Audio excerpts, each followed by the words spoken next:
تنزيل من رب العالمين.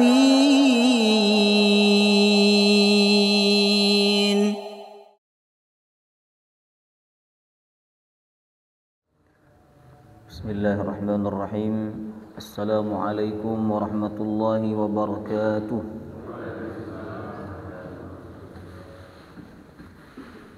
الحمد لله رب العالمين، نحمده ونستعينه ونستغفره ونعوذ بالله من شرور أنفسنا ومن سيئات أعمالنا، من يهده الله فلا مضل له ومن يضلل فلا هادي له.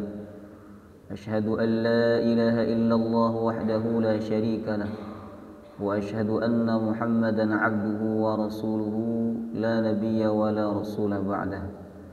اللهم صل وسلم على نبينا محمد وعلى آله وصحبه أجمعين. اللهم إنا نسألك علما نافعا ورزقا طيبا وعملا متقبلا، آمين يا رب العالمين. Alhamdulillah, kita wajib untuk selalu bersyukur kepada Allah Subhanahu wa ta'ala seperti apapun kondisi kehidupan kita. Apakah yang menyusahkan hati, lebih-lebih ketika ada sesuatu yang menyenangkan hati kita, maka kita wajib untuk selalu bersyukur kepada Allah, karena Allah selalu memberikan nikmat kepada kita dalam kondisi apapun hidup kita.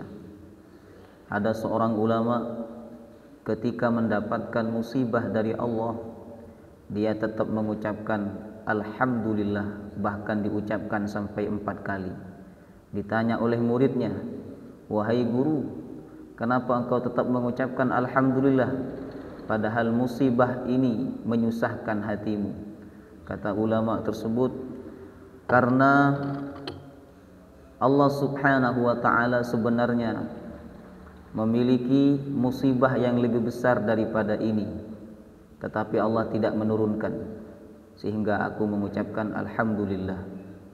Kemudian yang kedua, aku mengucapkan Alhamdulillah karena dengan musibah ini Allah menghapus dosa-dosaku dan mengangkat derajatku.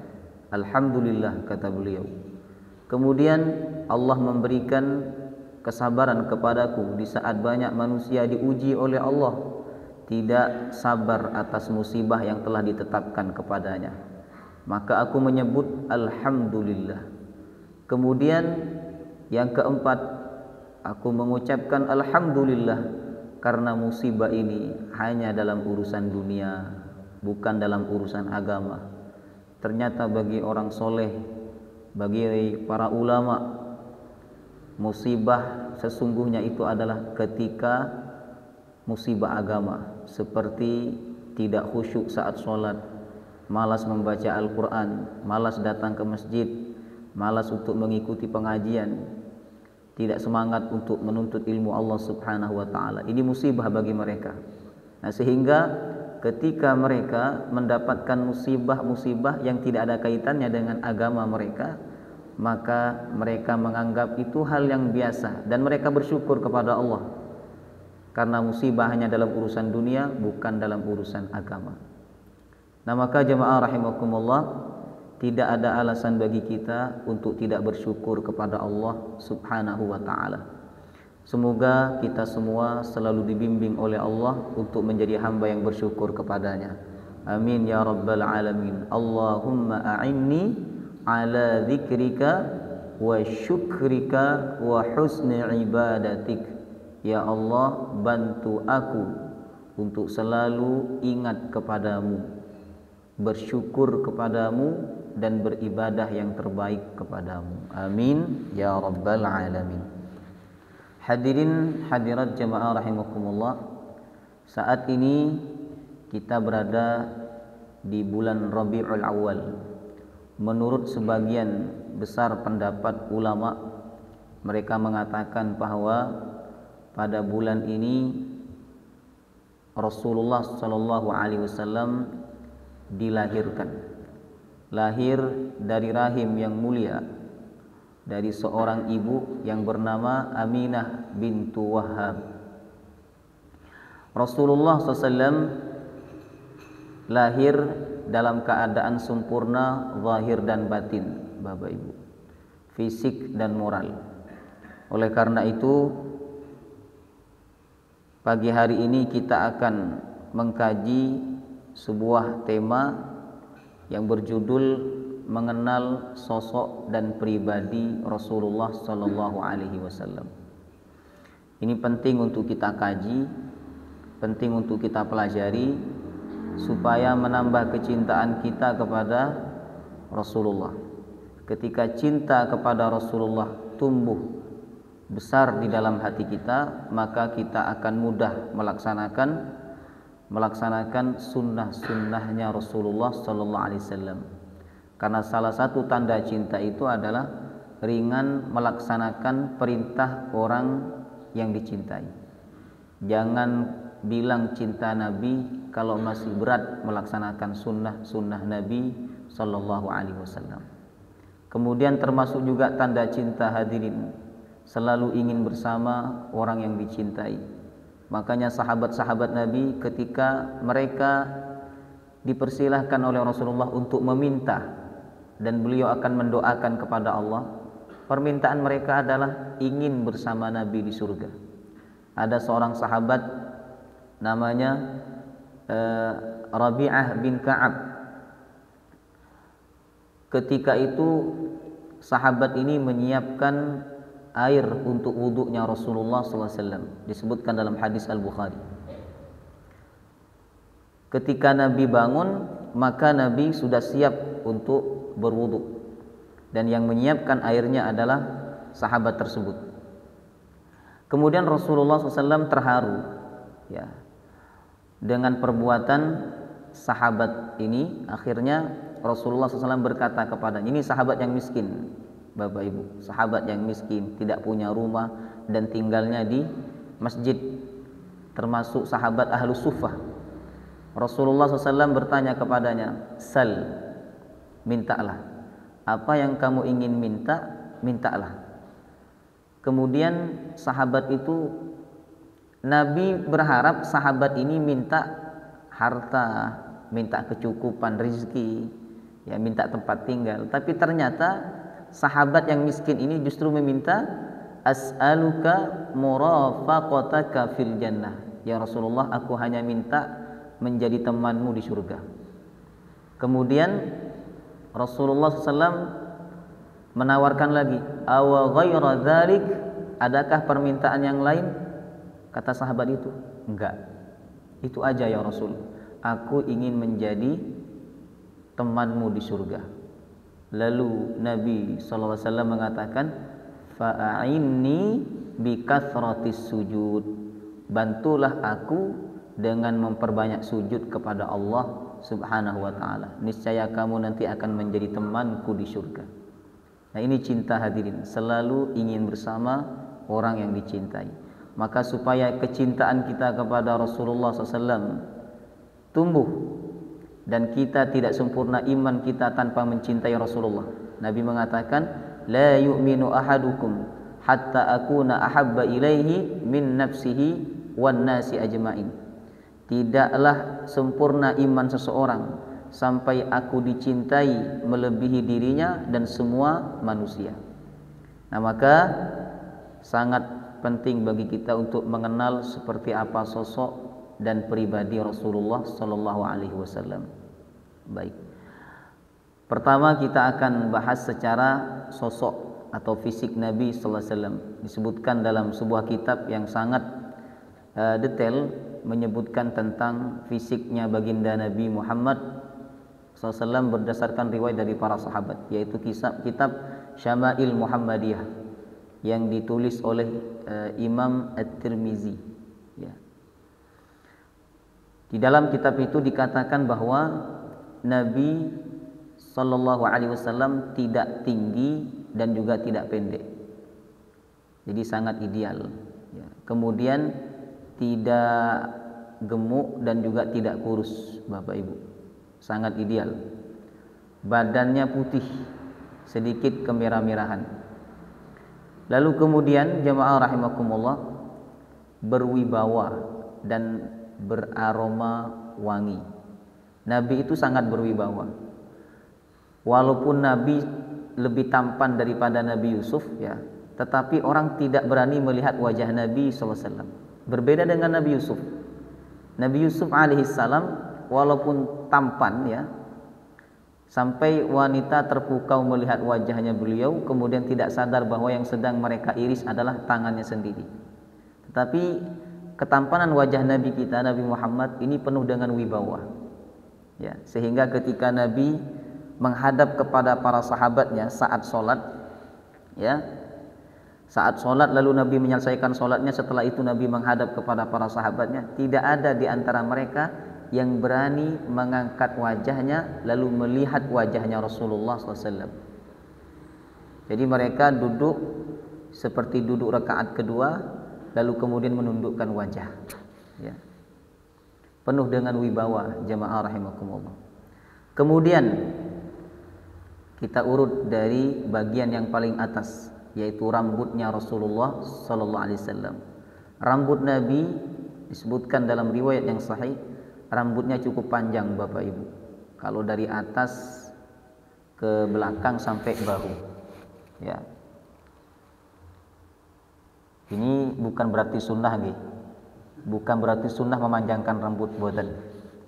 Sunnahnya bukan memanjangkan rambut.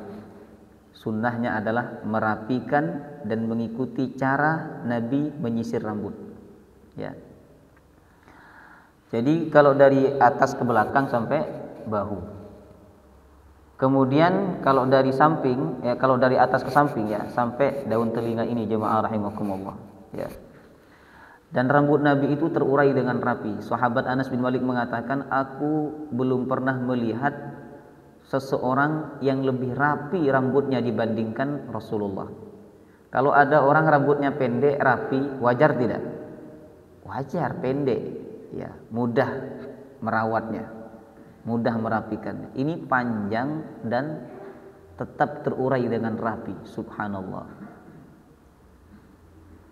Ternyata Nabi itu Bapak Ibu tidak hanya mengajarkan kita sholat, tidak hanya mengajarkan kita puasa, tidak hanya mengajarkan kita cara wudhu yang benar, tapi Nabi Sallallahu Alaihi Wasallam juga mengajarkan kita hidup yang rapi, ya, hidup yang rapi hadirin.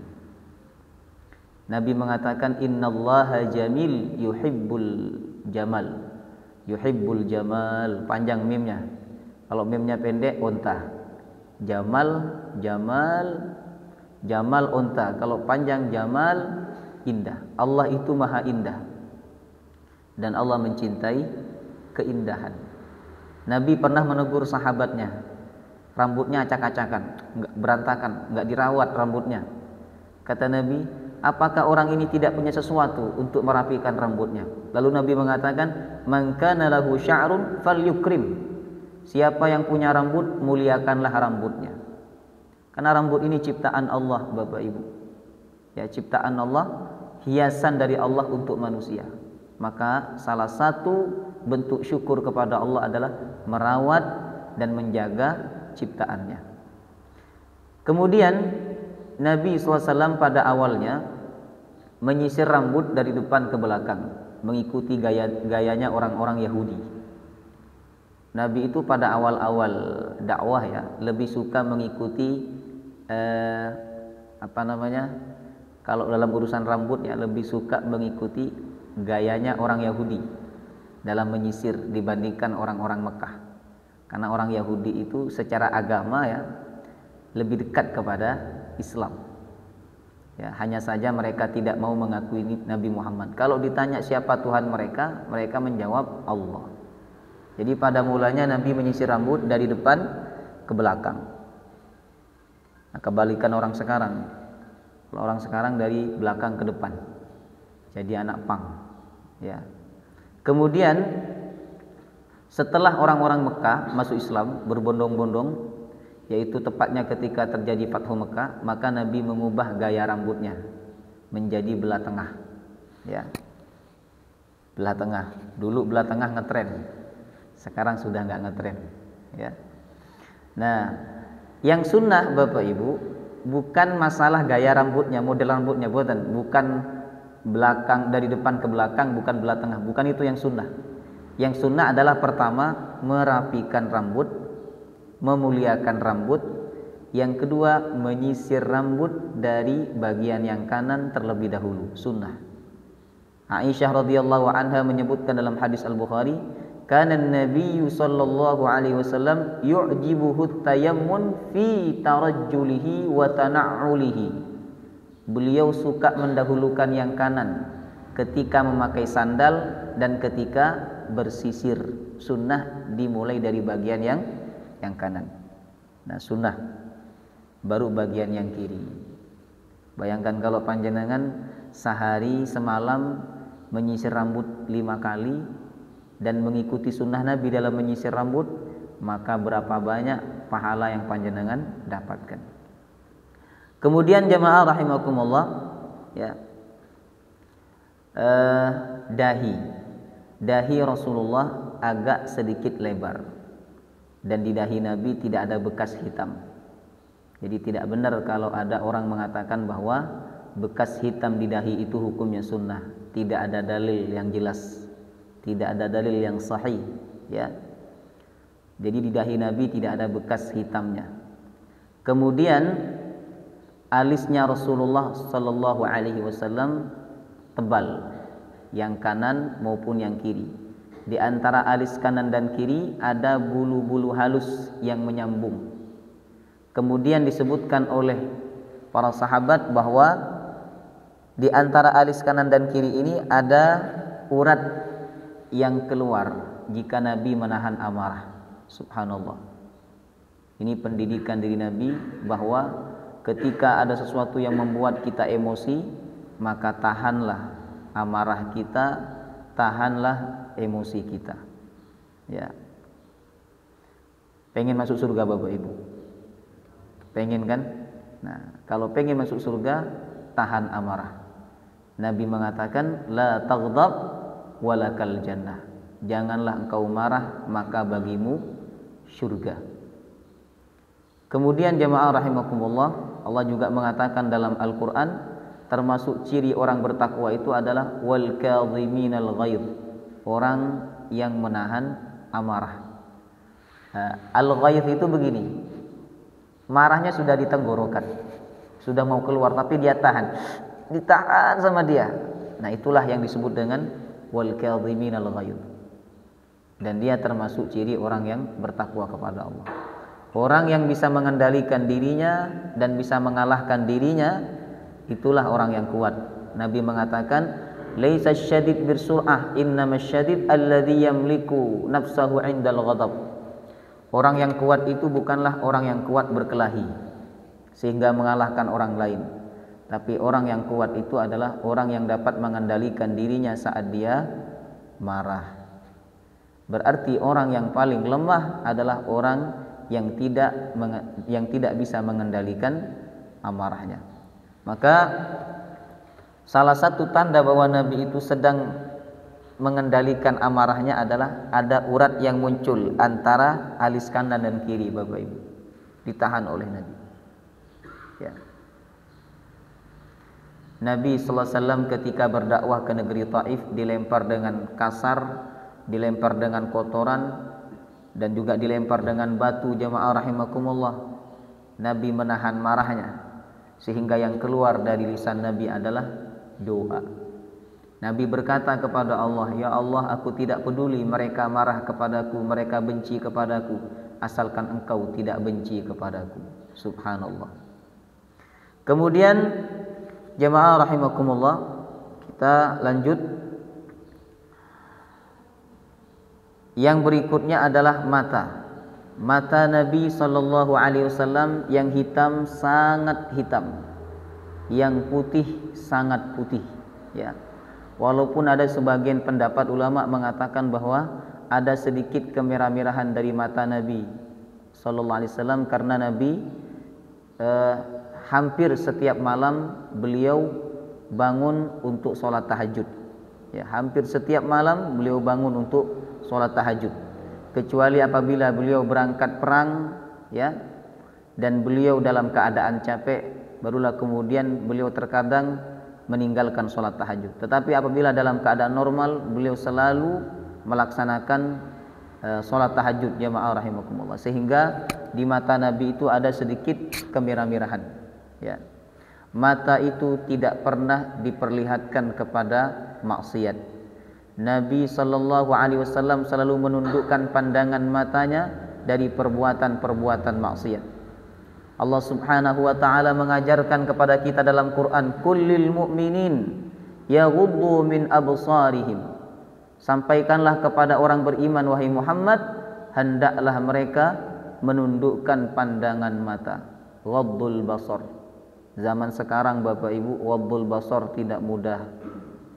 Maksiat berkeliaran di mana-mana. Untuk menundukkan pandangan tidak mudah zaman sekarang, ya. Sahabat Abdullah bin Mas'ud, ya, beliau mengatakan bahwa lebih baik matamu dicongkel dibandingkan kau perlihatkan matamu kepada perkara-perkara yang haram untuk dilihat. Orang yang suka melihat perkara-perkara yang haram dilihat, Allah tidak akan memberikan kenikmatan ibadah kepadanya. Nabi mengatakan bahwa pandangan ini sahmun masmumun min sihami syaitan, bahwa pandangan ini termasuk panahnya setan. Dengan mata manusia akan diracuni oleh setan hatinya, sehingga hatinya mati dan dia tidak merasakan kenikmatan ibadah kepada Allah Subhanahu wa ta'ala.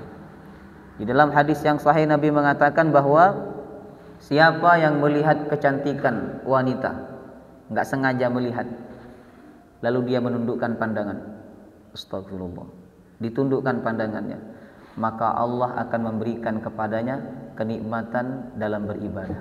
Subhanallah. Coba panjenengan lakukan 3 hari saja. 3 hari saja hadirin jamaah rahimakumullah, menundukkan pandangan dari perkara yang haram. Rasakan setelah itu apa yang terjadi pada hati panjenengan. Akan bertambah nikmat, akan bertambah khusyuk, dan akan bertambah rindu kepada Allah Subhanahu wa ta'ala dalam beribadah, ya. Tetapi kalau kita masih suka melihat perkara-perkara yang haram, Allah akan cabut kenikmatan ibadah, sehingga panjenengan ibadah hanya sekedar menggugurkan kewajiban, tidak ada rasa kenikmatan apapun dalam hati panjenengan.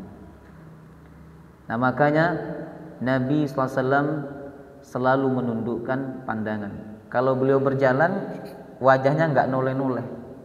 Bapak Ibu, berjalan itu wajahnya menunduk, fokus.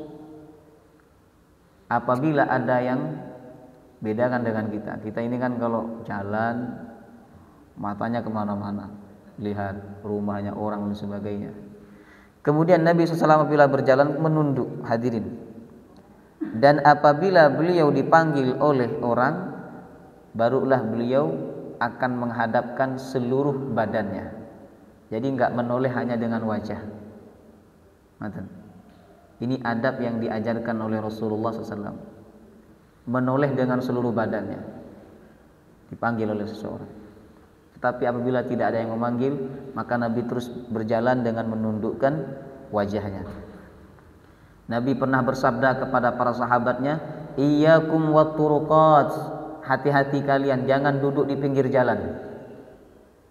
Sahabat mengatakan, ya Rasulullah, kami tidak bisa meninggalkan duduk di pinggir jalan, karena kami biasanya ngobrol di pinggir jalan, berbincang-bincang di pinggir jalan.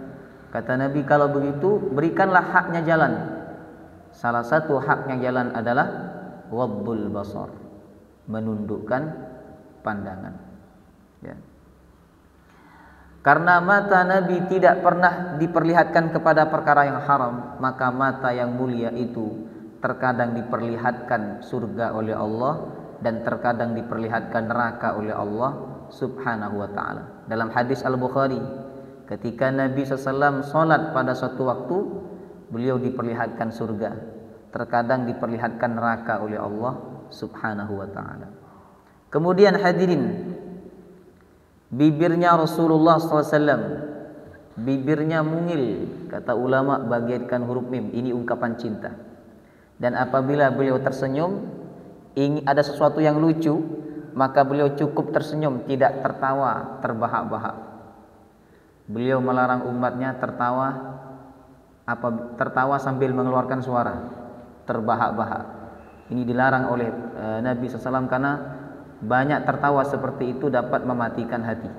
Apabila ada sesuatu yang lucu, Nabi cukup tersenyum. Apabila sangat lucu, maka Nabi melebarkan senyumnya. Subhanallah. Nabi SAW walaupun duduk sendiri, Bapak Ibu, kelihatan wajahnya senyum. Walaupun duduk sendiri, enggak ada siapa-siapa, kelihatan wajahnya senyum. Ya. Nabi menganjurkan umatnya untuk senyum apabila bertemu dengan orang lain.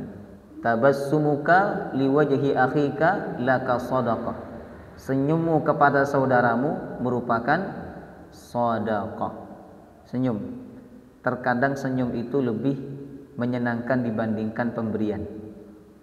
Panjenengan ngasih uang kepada orang, tapi wajahnya merengut, sedikit banyak orang itu akan kecewa. Cuman karena dia butuh kepada uang itu, akhirnya dia ambil. Tapi kalau panjenengan ngasih uang sambil senyum, nah punten Pak G, saya cuman punya ini aja, sambil senyum, hati orang itu akan berbunga-bunga, Bapak Ibu. Bahkan panjenengan tidak ngasih uang pun, hanya ngasih senyum, itu sudah lega di hatinya. Subhanallah.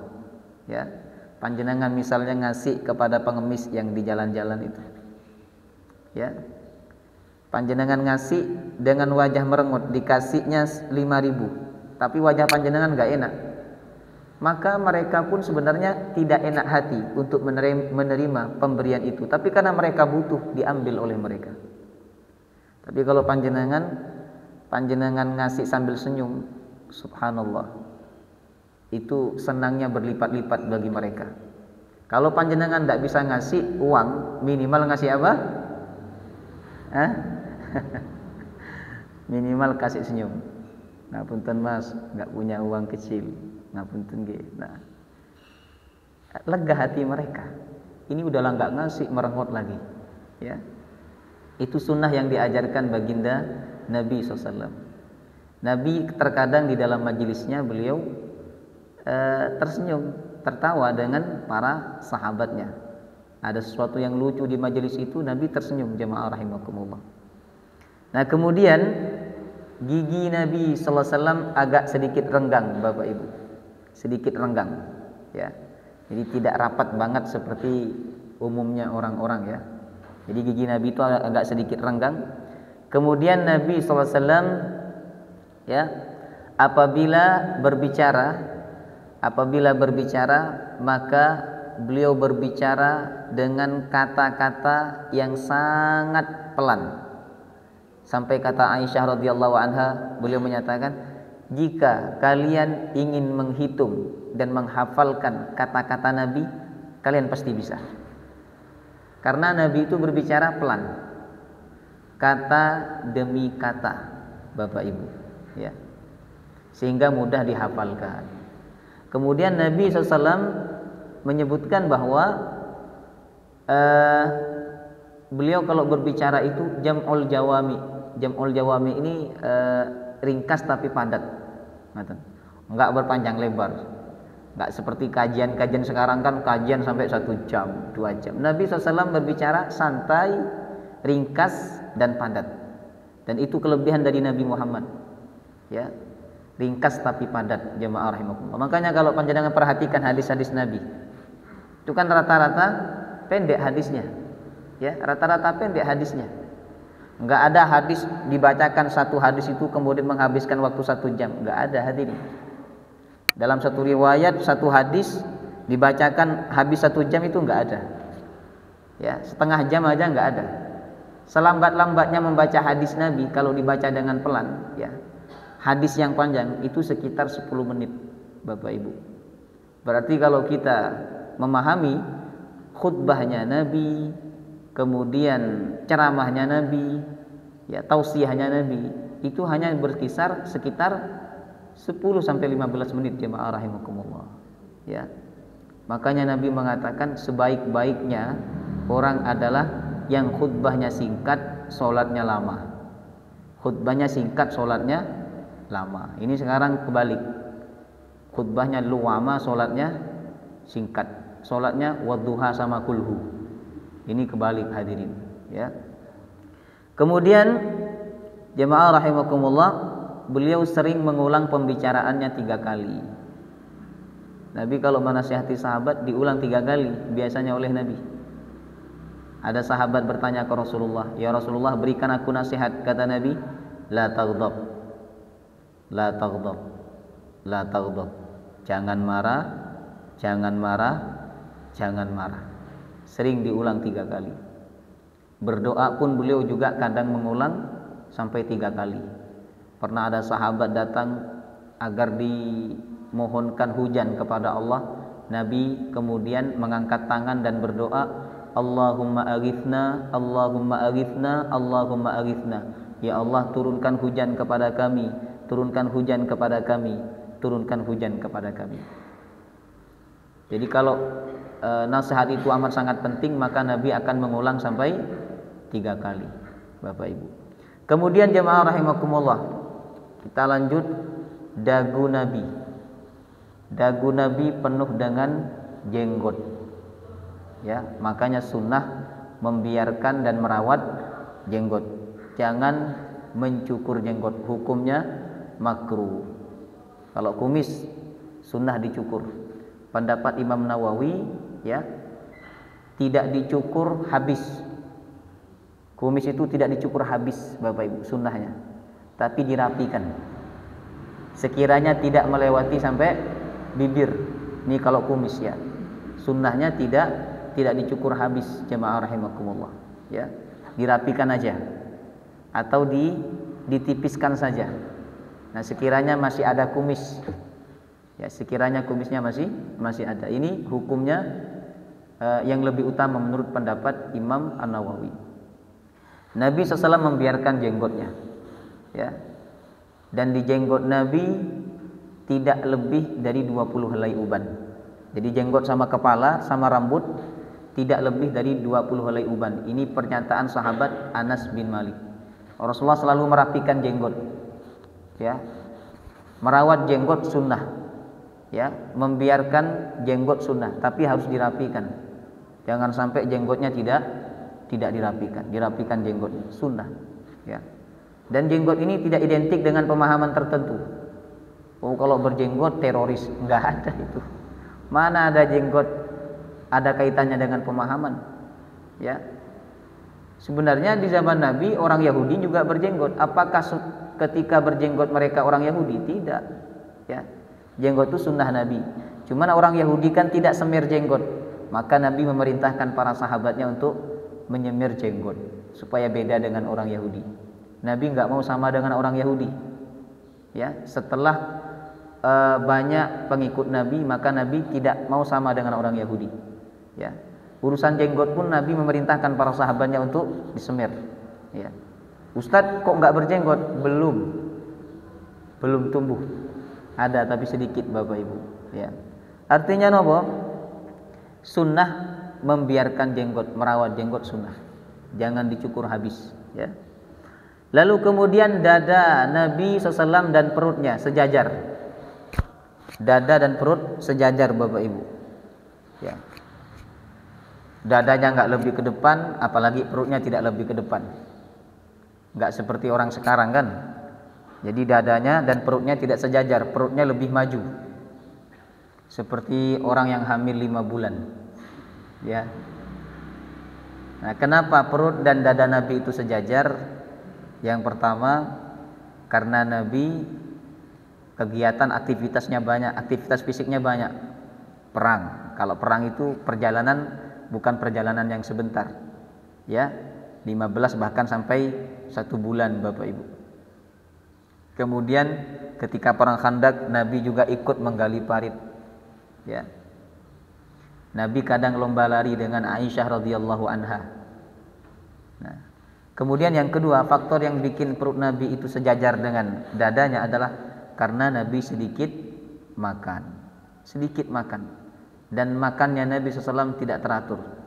Di waktu pagi kalau Nabi bertanya ada makanan, Nabi akan makan. Kalau enggak ada, maka Nabi akan berkata fa idzan ana shaim, kalau begitu aku akan puasa.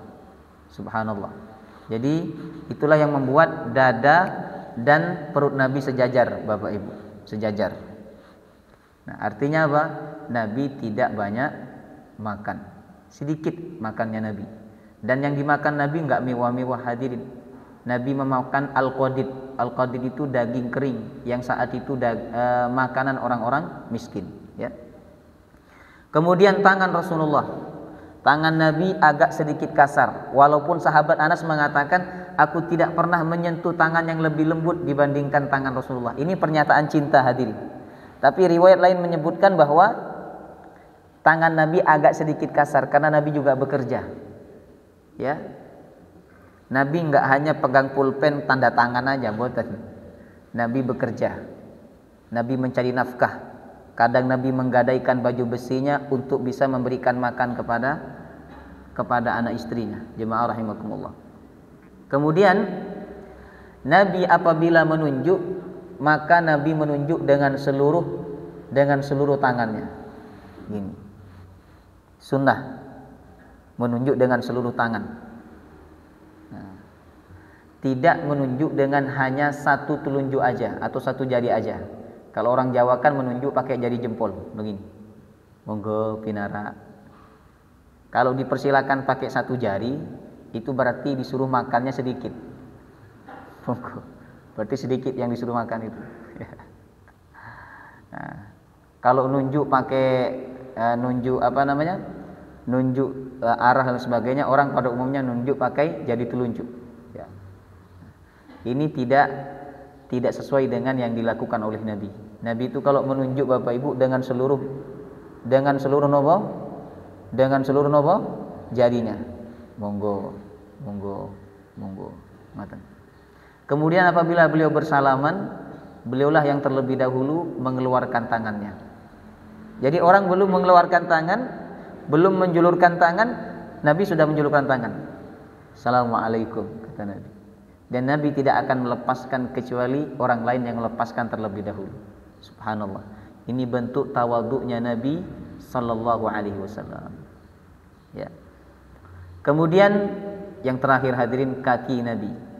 Kakinya sama, kekar. Apabila beliau berjalan dengan tegap dan cepat. Tidak loyo seperti jalannya orang sakit dan orang sepuh, dan juga tidak lunglai, tidak lemas seperti jalannya wanita. Beliau kalau berjalan dengan cepat, ya.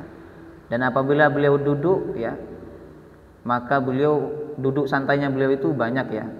Artinya kita tidak sunnah ngikutin cara duduk santainya Rasulullah. Yang sunnah adalah ngikutin cara duduknya ibadah Rasulullah SAW. Duduk ibadah Nabi itu ya duduk seperti orang sholat dan duduk tarobba. Tarobba itu bersila.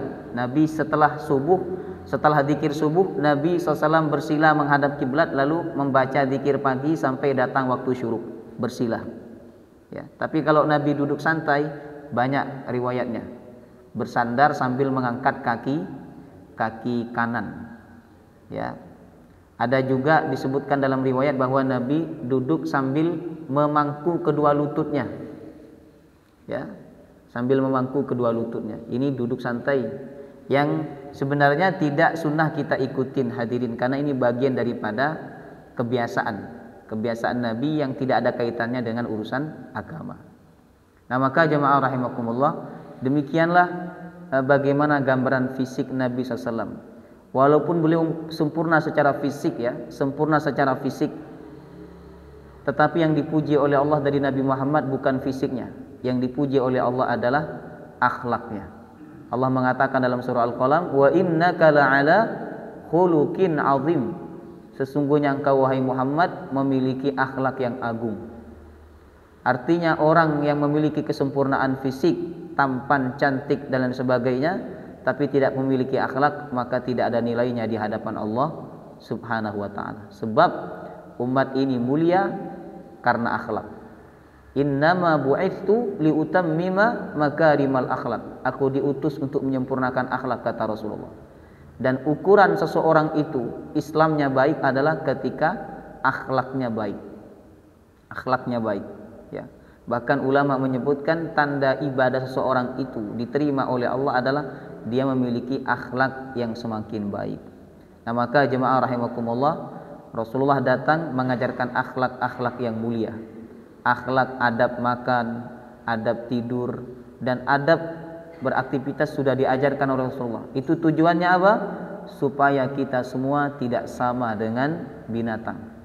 Ada tidak binatang sebelum makan baca bismillah? Enggak ada, hadirin. Mereka tidak berpikir makan dengan tangan kanan atau dengan tangan kiri, enggak ada urusan. Makanya Allah mengatakan orang yang tidak berakhlak sama dengan binatang, bahkan lebih parah, lebih hina dibandingkan binatang. Oleh karena itu, momen Rabiul Awal ini tidak hanya seremonial, berkumpul-kumpul, makan-makan, ya, kemudian berqasidah, tidak hanya itu. Ada yang lebih penting daripada itu, lebih pokok daripada itu, yakni memperbaharui kembali cinta kita kepada Rasulullah dan memperbaharui kembali semangat kita untuk mengikuti baginda Nabi Muhammad sallallahu alaihi wasallam. Semoga Allah Subhanahu wa taala memudahkan kita untuk selalu meneladani Nabi Muhammad sallallahu alaihi wasallam. Amin ya rabbal alamin. Wallahu taala a'lam bissawab. Subhanakallahumma wa bihamdika asyhadu an la ilaha illa anta astaghfiruka wa atubu ilaik. Wassalamu alaikum warahmatullahi wabarakatuh.